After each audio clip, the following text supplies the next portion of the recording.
Morning. आज मैं 12th class का लेक्चर नंबर 13 लेकर आया हूं। पिछले लेक्चर में आप लोगों को मैंने न्यूमेरिकल ऑर्डर ऑफ रिएक्शन का न्यूमेरिकल को सॉल्व किया था। बहुत लंबा था लेकिन प्रत्येक पॉइंट्स को मैंने सॉल्व किया था। किसी भी किताब से आप लोग न्यूमेरिकल बनाओगे तो बनेगा। आज का टॉपिक है उसके आगे का। आज हम लोग पढ़ेंगे स्यूडो यूनिमोलिकुलर रिएक्शन और थोड़ा सा हम लोग टेम्परेचर कोएफिशिएंट के बारे में भी जानेंगे। आइए जानते हैं। पहले शुरुआत हम थोड़ा सा यहां से करते हैं कि order of reaction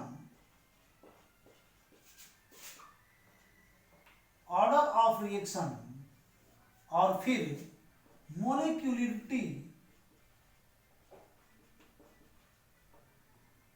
मोलिक्यूलरिटी of reaction में क्या डिफरेंट है। इन दोनों में थोड़ा सा डिफरेंस को जानना होगा स्यूडो यूनिमोलिकुलर रिएक्शन को पढ़ने के लिए। थोड़ा सा डिफरेंस जानिएगा तो सब समझ में आ जाएगा। आइए थोड़ा सा हम लोग लेके चलते हैं ऑर्डर ऑफ रिएक्शन और मोलिक्यूलरिटी ऑफ रिएक्शन को।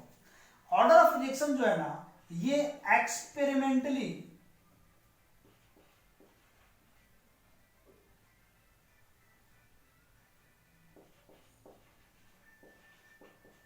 एक्सपेरिमेंटली कैलकुलेटेड होता है। ठीक है, एक्सपेरिमेंटली कैलकुलेटेड होता है। जैसे में मान लो कि हम यहां पर लेते हैं एक A प्लस बी और रिएक्शन लेते हैं C प्लस डी, और इसका जो कोएफिशिएंट है, मतलब कि इसका A का नंबर ऑफ मोल्स यहां मान लेते हैं स्मॉल a, और B का number of moles small b, C का number of moles small c, D का number of moles small d। तो इसका जो रेट होता है वो एक्सपेरिमेंटली डिसाइड होता है कि कंसंट्रेशन ऑफ A के power x into concentration of B के पावर y। ध्यान देंगे इस बात को कि जो यहाँ पे नंबर ऑफ मोल्स A और B है, मैं इसका जब एक्सपेरिमेंटली कैलकुलेट किया तो ये पाया कि इसका जो कंसंट्रेशन का पावर होगा वो x और y होगा, मतलब कि इससे डिफरेंट आते हैं। तो कभी भी ऑर्डर ऑफ रिएक्शन को आप उसके रेट लॉ एक्सप्रेशन से लिखते हो, निकालते हो, और वो एक्सपेरिमेंटली कैलकुलेट होता है। जबकि आपका मोलिक्यूलरिटी ऑफ रिएक्शन जो होता है ये थ्योरेटिकली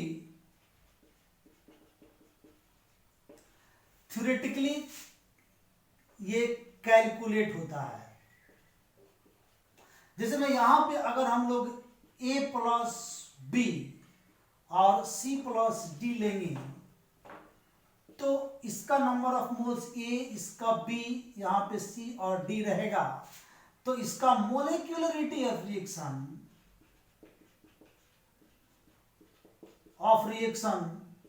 A प्लस B जो नंबर ऑफ मोल से आ जाएगा। तो ये पहला डिफरेंट आप लोगों को समझ में आया कि किस तरह से ऑर्डर ऑफ रिएक्शन, किस तरह से मोलिक्यूलरिटी ऑफ रिएक्शन को कैलकुलेट करते हैं। सेकंड एक बात समझ लीजिए कि ऑर्डर ऑफ रिएक्शन जो है ये it is determined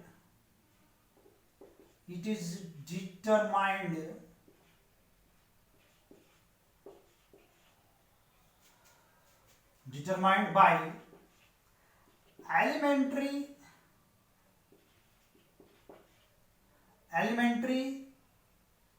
and complex chemical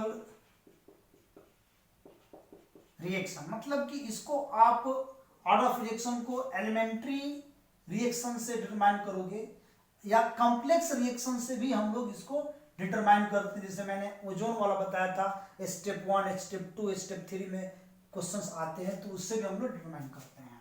ठीक है, लेकिन मोलिक्यूलरिटी ऑफ रिएक्शन जो होता है सिर्फ ये एलिमेंट्री रिएक्शन के लिए होता है। It is defined by only for elementary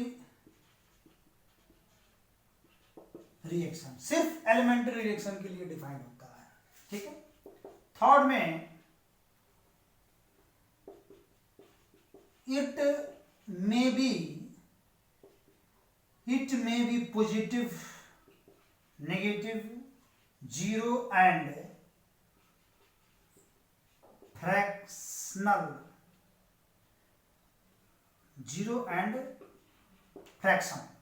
ये जो है ऑर्डर ऑफ रिएक्शन पॉजिटिव भी हो सकता है, नेगेटिव भी हो सकता है, जीरो भी हो सकता है और फ्रैक्शन में भी हो सकते हैं, जबकि molecularity of reaction it can never be zero, ये कभी भी जीरो नहीं होगा, निगेटिव नहीं होगा एंड फ्रैक्शन भी नहीं होगा। बात समझने लायक है कि मोलिक्युलरिटी ऑफ रिएक्शन कभी भी जीरो नहीं होगा, नेगेटिव नहीं होगा और फ्रैक्शन नहीं होगा, जबकि ऑर्डर ऑफ रिएक्शन जीरो होगा, पॉजिटिव होगा, नेगेटिव होगा, फ्रैक्शन भी होगा। राइट, तो ये बात बहुत इंपॉर्टेंट है। फोर्थ नंबर में इट कैन मोर देन, या इट में लिखेंगे अच्छा रहेगा, इट में मोर देन थ्री, ये थ्री से अधिक हो सकता है, लेकिन यहां पर देखेंगे it can not be more than three. कभी भी मोलिक्युलरिटी ऑफ रिएक्शन 3 से ज्यादा नहीं होगा, लेकिन ऑर्डर ऑफ रिएक्शन 3 से ज्यादा भी हो सकता है। अगर हम लोग इसके, ये 3.5 भी कई बार आप लोग देखे होंगे, अगर हम लोग इसके कॉम्प्लेक्स रिएक्शन जाते हैं तो 3 से ज्यादा होता है। तो एक बात समझना है, मैं स्यूडो फर्स्ट ऑर्डर रिएक्शन को पढ़ाने वाले हैं, या स्यूडो यूनिमोलिकुलर रिएक्शन कहिए उसको, तो इसके लिए मैं ये बताना इसलिए सही समझा पहले कि मैं इस बात को क्लियर कर दूं कि जैसे हम लोग एलिमेंट्री रिएक्शन में जाते हैं तो एलिमेंट्री रिएक्शन में ऑर्डर ऑफ रिएक्शन और मोलिक्युलरिटी ऑफ रिएक्शन बराबर होता है। तो आइए हम लोग जानते हैं इसका क्या उपयोग है, इसके डिफिनेशन में स्यूडो फर्स्ट ऑर्डर रिएक्शन को हम लोग समझेंगे। स्यूडो फर्स्ट ऑर्डर रिएक्शन क्या कहता है? स्यूडो फर्स्ट ऑर्डर रिएक्शन, या इसी का हम लोग एक और नाम देते हैं स्यूडो यूनिमोलिक्यूलर रिएक्शन। तो कहता है कि जनरली हम लोग एक बात को जाने हैं, जैसे मान लो कि हम लोग ये जानते हैं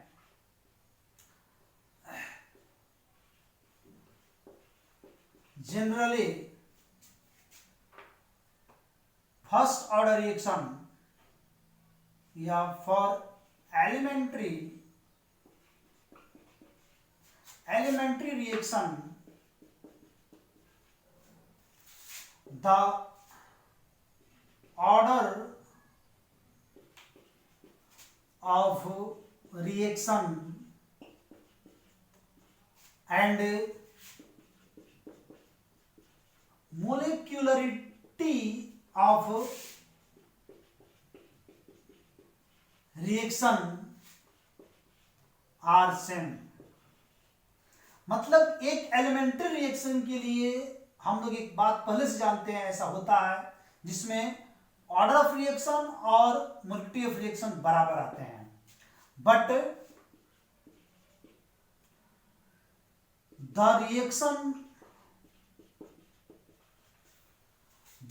reactions whose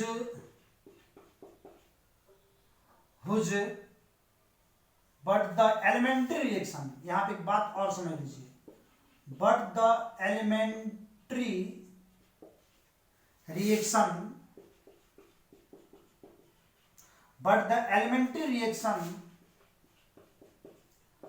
which have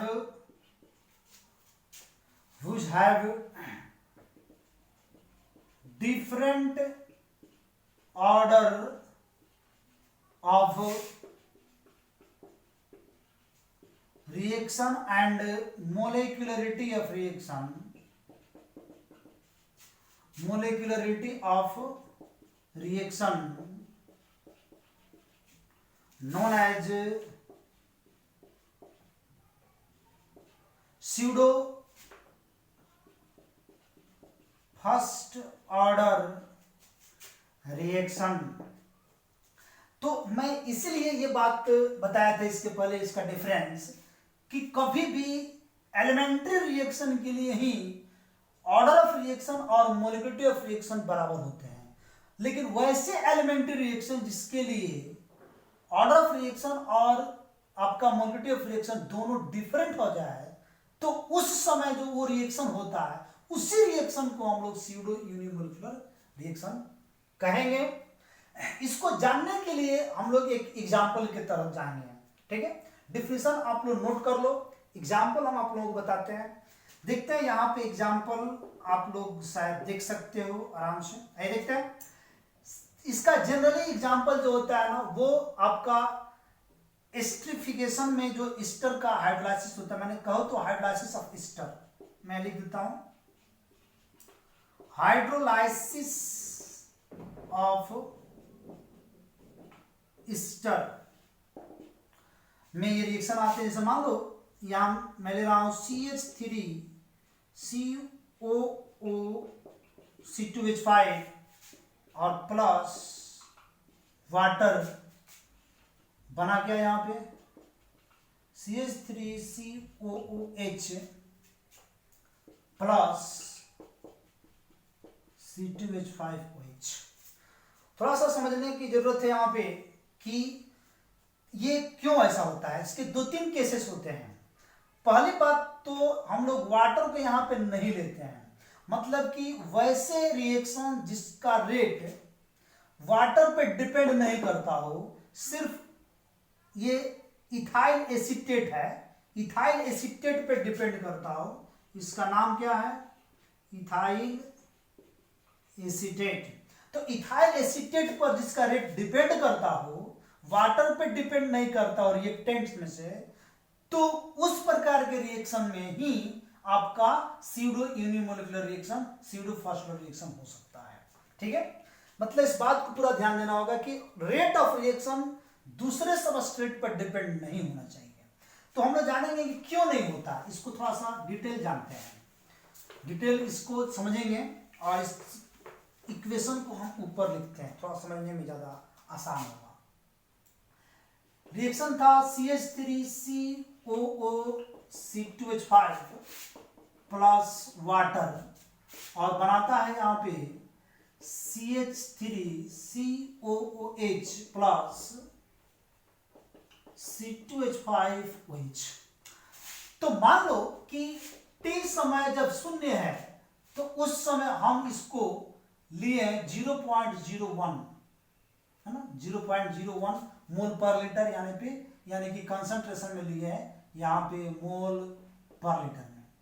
तो यहाँ पे जो लिए हैं 10 मोल पर लीटर, क्योंकि वाटर हम लोग किसी भी रिएक्शन में वाटर की मात्रा ज्यादा होती है, हम कहीं भी वाटर को ज्यादा लेते हैं, भले ही जितनी जरूरत पड़ती हो यूज होता है, बाकी निकल जाता है। तो वाटर यहाँ पे 10 ml है। अब यहाँ पे जो ये बनता है, मान लो कि यहाँ पे ये बनता है 0.0, यहाँ पे टाइम जब 0 है तो 0 आएगा, लेकिन आफ्टर टाइम टी समय में, मान लो कि टी समय में, टी बराबर जो है टी समय है, कुछ भी है यहाँ पे, आफ्टर टाइम 10 मिनट 15 मिनट कुछ भी दे सकते हैं। आफ्टर टाइम टी ये क्या होता है कि यहाँ पे 0 हो जाता है, तो यहाँ पे क्या बनता है 0.01, यहाँ भी बनेगा 0.01। तो उस समय में 10 मोल का कितना यूजेज हुआ ये हम जानना चाहेंगे। तो 10 ml का जो यूज हुआ, ये भी तो देखिए, ये मैं क्यों बता रहा हूं कि इसका कितना यूज हुआ, समझिए थोड़ा सा। ये कितना है 1 मोल है, ये भी 1 मोल है, ये भी 1 मोल है, ये भी 1 मोल है। तो अगर ये 0.01 ml है तो उतना ही ना बनेगा, यहाँ भी उतना ही बनेगा।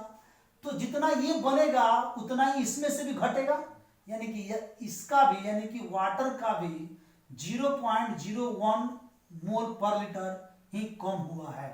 यानी कि इसका खर्च कितना हुआ इस रिएक्शन में 0.01 मोल पर लीटर। तो आप इसको घटाओगे तो कितना आएगा, लगभग आपका यहाँ पे 10 ही तो रहेगा, लगभग आपका 10 मोल पर लीटर रहेगा। यानी कि हम देख रहे हैं कि रिएक्शन में इसकी अमाउंट इतना ज्यादा है कि रिएक्शन होने के बाद भी वाटर रिएक्शन में भाग लिया है, फिर भी हमें ये नहीं पता चल रहा है कि रिएक्शन में भाग लिया है, क्योंकि उसके खर्च होने की अमाउंट इतना कम है कि वो रेट उस पर डिपेंड ही नहीं करता है। रेट टोटली डिपेंड करता है इस पे, इसलिए यहाँ पे जो रेट होता है वो के concentration of CH3 COO C2H5 को लेते हैं, वाटर को यहाँ रेट कंसंट्रेशन में नहीं लेते हैं, पावर 1 है, यानी कि यहाँ पे इसका ऑर्डर ऑफ रिएक्शन जो है वो 1 हो गया, यानी कि ये फर्स्ट ऑर्डर रिएक्शन हो गया। तो इस बात को क्लियर समझ में आ गया। अब इसका हम लोग अगर मोलिक्युलरिटी ऑफ रिएक्शन देखते हैं तो मोलिक्युलरिटी कहता है कि हमें इससे मतलब नहीं है, इस डाटा से ये कहता है कि द मोल्स रिक्वायर्ड या takes place in a chemical reaction, ठीक है, जो मोल्स आप केमिकल रिएक्शन में रिक्वायर्ड है आपके या आप लिए हो, उसी को हम मोलिक्युलरिटी ऑफ रिएक्शन कहते हैं। तो इसमें कितना नंबर ऑफ मोल्स इस रिएक्शन में भाग लिया है वो दिखता है, तो 1 मोल और 1 मोल, यानी कि यहाँ पे सीधे सीधे काउंट हो जाएगा, थ्योरेटिकली कैलकुलेट किया जाता है। तो मोलिक्युलरिटी ऑफ रिएक्शन थ्योरेटिकली कैलकुलेट करेंगे, सीधे 2 आएगा, यानी कि ये बाई मोलिक्यूलर रिएक्शन हो जाता है। तो इस प्रकार ये दोनों के दोनों बिल्कुल डिफरेंट हो गया, तो इसे कहते हैं हम लोग स्यूडो फर्स्ट ऑर्डर रिएक्शन। समझ में आया बात। एक रिएक्शन हम लोग इसमें और देखते हैं कि इसका क्या हम लोग ले सकते हैं। इसमें हम लोग ग्लूकोज को तोड़ सकते हैं, इसको मिटा देते हैं, आप लोग नोट कर लीजिएगा। चलिए देखते हैं, स्क्रीनशॉट ले लेंगे, अगर आपको दिक्कत हो स्क्रीनशॉट ले लेंगे, उसको बाद में आप लोग फिर इसको समझ लेंगे, ज्यादा बेटर रहेगा। आइए देखते हैं, ग्लूकोज या शुगर को तोड़ते हैं। शुगर का फॉर्मूला C12H22O11 C12H22O11। इसको अगर हम लोग वाटर में लेते हैं और ये इन्वर्टेज के प्रेजेंस में टूटता है C6H12O6 यानी एक हो जाता है ग्लूकोज, दूसरा हो जाता है फ्रुक्टोज, ठीक है। ग्लूकोज और फ्रुक्टोज में टूट जाता है, इसका भी ध्यान देंगे, 1 मोल 1 मोल 1 मोल 1 मोल बराबर है, बैलेंस भी कर लेंगे, है ना, सब बराबर है यहाँ पे। तो ये ग्लूकोज फ्रुक्टोज में टूटता है। अब यहाँ पे पर भी आप देखोगे तो रेट अगर निकालोगे तो के, तो कंसंट्रेशन ऑफ C12H22O11, यानी यहां भी वाटर को नहीं कैलकुलेट कर रहे हैं, तो ऑर्डर ऑफ रिएक्शन आपका 1 हो रहा है। लेकिन मोलिकुलरिटी ऑफ रिएक्शन जाएंगे तो यहां भी 1 + 1 यानी कि 2 बाइमोलिकुलर रिएक्शन हुआ। तो समझ में आ गया कि स्यूडो फर्स्ट ऑर्डर रिएक्शन क्या है। तो स्यूडो फर्स्ट ऑर्डर रिएक्शन बस इतना ही कहता है कि अगर किसी रिएक्शन में एलिमेंट्री रिएक्शन, ध्यान रखेंगे, एलिमेंट्री सिंगल स्टेप रिएक्शन में वाटर अगर आ जाएगा, बस एक ही पहचान है, एलिमेंट्री सिंगल स्टेप रिएक्शन में अगर वाटर आ जाएगा तो वो स्यूडो फर्स्ट ऑर्डर रिएक्शन हो जाएगा, ठीक है। तो बस हम लोगों को इस पे ध्यान देना होगा कि एलिमेंट्री फर्स्ट ऑर्डर रिएक्शन में ही ऐसा होता है, यानी कि सिंगल स्टेप रिएक्शन होता है। आइए नेक्स्ट टॉपिक की तरफ बढ़ते हैं, और अगला टॉपिक हमारा है इफेक्ट ऑफ, ये टॉपिक पहले भी हम लोग पढ़े हैं, इफेक्ट ऑफ टेम्परेचर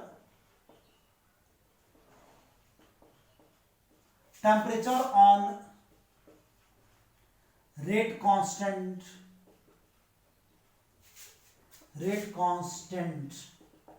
इसके पहले हम लोग रेट ऑफ रिएक्शन पढ़े थे, यहां पे रेट कांस्टेंट ले रहे हैं, क्योंकि आपकी एग्जाम में भी क्वेश्चन आता है डायरेक्ट कि what effect of temperature on rate constant, ठीक है, या how temperature affected on rate constant.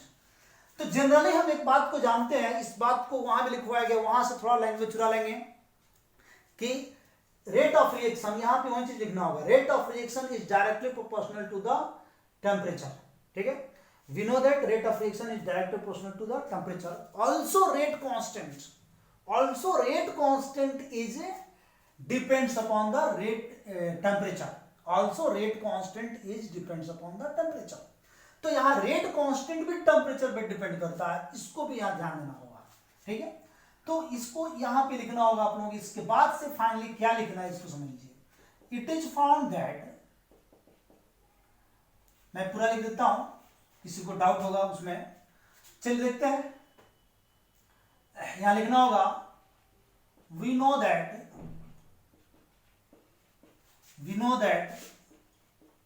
Rate of reaction is directly proportional to the temperature. Hence, also rate constant यानी कि K is directly proportional to the temperature। ठीक है, यानी कि rate constant जो है, रेट कांस्टेंट के जो है, ये भी टेम्परेचर पे डिपेंड करता है। इस बात को समझना है कि ये भी टेम्परेचर पे डिपेंड करता है, लेकिन इसमें कुछ है इंपॉर्टेंट पॉइंट समझना है कि इसमें पाया गया कुछ। It is found that if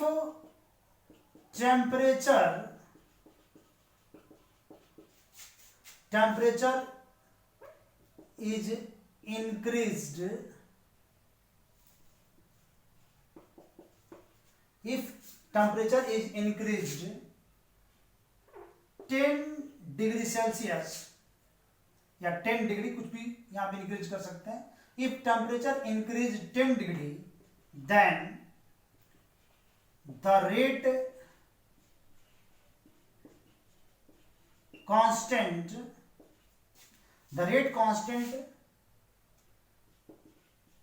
increased to यहां पे ऐसे लिखते हैं 2 to 3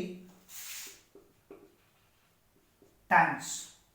मतलब ये एक्सपेरिमेंटली ये देखा गया है कि अगर हम टेम्परेचर को 10 डिग्री इंक्रीज करते हैं, अगर डिग्री सेल्सियस है तो 10 उसमें जोड़ दीजिए, अगर केल्विन में है तब भी 10 जोड़ दीजिए। तो 10 हम किसी में मतलब इंक्रीज करते हैं टेम्परेचर में, तो उसका रेट कांस्टेंट जो है सीधे 2 से 3 गुना बढ़ जाता है, और इसके रेशियो को ही हम लोग टेम्परेचर कोएफिशिएंट कहते हैं। यानी कि the ratio between rate constant at kT degree plus 10 and rate constant at T, ऐसे लिखते हैं, K T degree is known as temperature coefficient. बहुत इंपॉर्टेंट है टेम्परेचर कोएफिशिएंट। तो ये क्या है टेम्परेचर कोएफिशिएंट, कैसे लिखते हैं? तो टेम्परेचर कोएफिशिएंट जो है वो हम लोग लिखते हैं, इसको मिटाते हैं। टेम्परेचर कोएफिशिएंट का हम लोग अब एक्सप्रेस करेंगे, इसको ऐसे एक्सप्रेस करेंगे। यानी कि टेम्परेचर कोएफिशिएंट जो एक्सप्रेस किया जाएगा ऐसे, यहां लिखेंगे हम लोग temperature coefficient is equal to K T degree plus 10 degree, ध्यान देंगे, बट्टा K T degree, K T degree.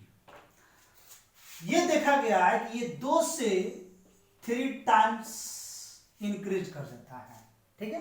तो ये देखा गया है कि इन दोनों का जो रेशियो कितना होता है, 2 से 3 गुना के लगभग इन दोनों के कटाने पड़ता है। कभी 2 टाइम्स, कभी 3 टाइम्स आता है, किसी किसी रिएक्शन के लिए 2 टाइम्स, किसी किसी रिएक्शन के लिए 3 टाइम्स आता है। This is called temperature coefficient. समझ में आ गया बात? आइए इस पे एक क्वेश्चन दिखाते हैं, इसको मिटाते हैं। इस पे 2-3 क्वेश्चन हम लोग करेंगे। एक क्वेश्चन है इसमें कि फॉर ए पार्टिकुलर रिएक्शन, यहां लिखते हैं, एक क्वेश्चन लिखते हैं इस पे, question number first, for a particular reaction को आर डॉट के लिख रहा है, particular reaction temperature coefficient is, temperature coefficient, temperature coefficient is 2, माने इस 2 टाइम्स बढ़ रहा है ना, 2 if the rate of reaction at, if rate of reaction at 20 degrees centigrade, if the rate of reaction at 20 degree centigrade is x, तो 20 degree centigrade पर rate of reaction जो है वो x है, ठीक है। 20 डिग्री सेंटीग्रेड पे x है, तो find the rate, find the rate at, find the rate at 80 degree centigrade. तो 80 डिग्री सेंटीग्रेड पर आपको एक रेट निकालना है, ठीक है। आइए देखते हैं, ये समझने वाली बात है इसमें कि कैसे बताएंगे इसको। ध्यान दीजिएगा, इसमें शुरुआत हो रही है 20 से, 20 तो 10 जोड़ लेंगे 30, और 10 जोड़ लेंगे तो 40, और 10 जोड़ लेंगे तो 50, और 10 जोड़ लेंगे तो 60, फिर 70 और तब 80, मतलब यहां पहुंचना है। तो जब 20 डिग्री पर उसका रेट क्या है, x है, तो 10 डिग्री में वो कितना गुना बढ़ता है, 2, क्योंकि इसका टेम्परेचर कोएफिशिएंट 2 टाइम्स है, तो 2 है यहां पे। तो 10 डिग्री पर ये 2 बढ़ता है, तो 20 से 30 होने में ये क्या हो जाएगा, 2x हो जाएगा। फिर ये 30 से 40 होने में कितना हो जाएगा, 4x हो जाएगा। फिर ये 40 से 50 होने में, फिर इसमें आप 2 से गुना करेंगे, 8x हो जाएगा। और 50 से 60 होने में 16x हो जाएगा। 60 से 17 में 32x हो जाएगा।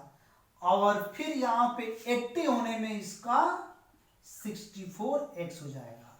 और यही आपका आंसर होगा 64x। अगर ये 20 डिग्री सेंटीग्रेड पर इसका रेट x है, तो 80 डिग्री सेंटीग्रेड पर इसका रेट 64x हो जाएगा। तो यह एक क्वेश्चन है, इस तरह से हम इसको कर लेते हैं, आसान से बन जाता है, आसानी से इसको सॉल्व कर लेते हैं हम लोग। चलिए क्वेश्चन नंबर 2, क्वेश्चन नंबर 2 देखते हैं, इससे भी बेहतरीन क्वेश्चन हम उठाते हैं। ए chemical reaction was,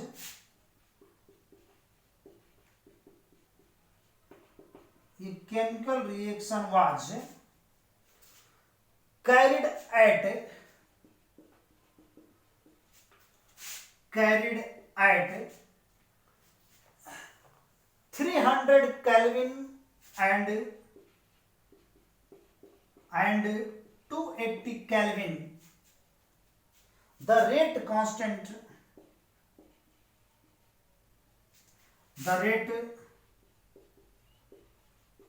constant, were found to be the rate constant were found to be K1 and K2, K1 and K2 respectively, then option दिया गया ए में K2 is equal to 4K1, K2 जो है 4K1 हो जाएगा। Option B दिया गया है K2 is equal to 2K1, K2 is equal to 2K1। Option C दिया गया है K2 is equal to 0.25K1, ठीक है। और ऑप्शन डी दिया गया है K2 is equal to 0.5K1। तो ये आपका एक क्वेश्चन है। आइए इसको बनाते हैं कि कैसे ये बनेगा। इसको बनाने के लिए यहां पे मैं आपको एक तरीका बताता हूं कि इसमें इसका जो आंसर हम लोग निकालेंगे क्या आएगा, 300, फिर आपका यहां पे 290 और तब हुआ है 280। इस बार मतलब जो है ये हमारा K1 है यहां पे और यहां पे ये K2 है। तो मतलब इस बार तो यहां शुरू होगा, यहां तक बढ़ते हैं। इसको x ले लेंगे, ये हो जाएगा x/2, तो ये हो जाएगा x/4। सही, क्योंकि इधर से दुगुना बढ़ेगा ना, तो यहां पे x/4 मानना होगा, नहीं तो हमको कैसे चलना होगा। वो मिस्टेक हो गया था। आप लोग कहेंगे कि सर गलती बना दिए थे। चलिए देखते हैं। अब इसको हम लोग सॉल्व करते हैं तो क्या आएगा, इसका आएगा अब K1 K2 बराबर K1 लेके चलते हैं। तो K2 हमारा इस बार x K2 हो गया और K1 हो गया x/4 K1। x से x कट गया, यानी K2 is equal to 0.25 K1 आएगा। यानी कि आपका इसमें से जो आंसर है वो C सही होगा, इसमें A गलत हो जाएगा। अगर इस तरीके से बनाते हैं, कभी भी सही तरीका लेना होगा। पहले अगर आप इसको x मान लेते हो तो गलत हो जाएगा, क्योंकि कभी भी टेम्परेचर बढ़ता है तब दुगुना होता है, यहाँ टेम्परेचर घटता है तो दुगुना नहीं होता है।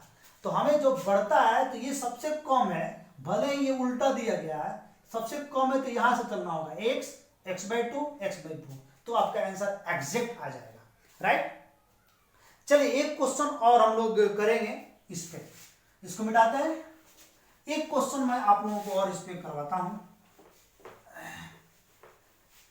तो एक क्वेश्चन आप लोगों को मैं देता हूं इस बार कि अगर आपका रेट ऑफ रिएक्शन दुगुना होता है, क्वेश्चन ये कहता है कि rate of reaction is 2 times, मतलब 2 गुना होता है, यानी कि डबल हो जाता है। When temperature increases 2 times if temperature increases 10 degree Celsius.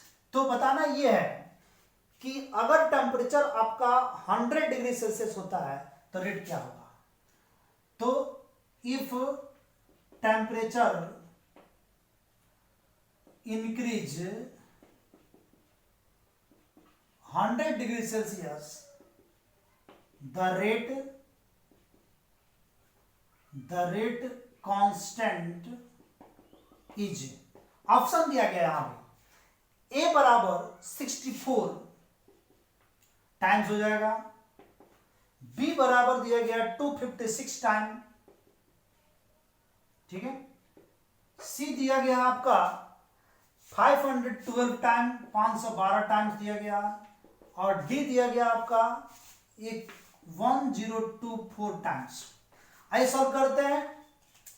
इस बार लिया गया है 10, फिर जाएगा ये 20, फिर जाएगा 30, फिर जाएगा ये 40, फिर जाएगा 50, 60, 70, है ना, 80, 90 और 100, ठीक है। ध्यान देंगे इसको, 100 तक चला गया।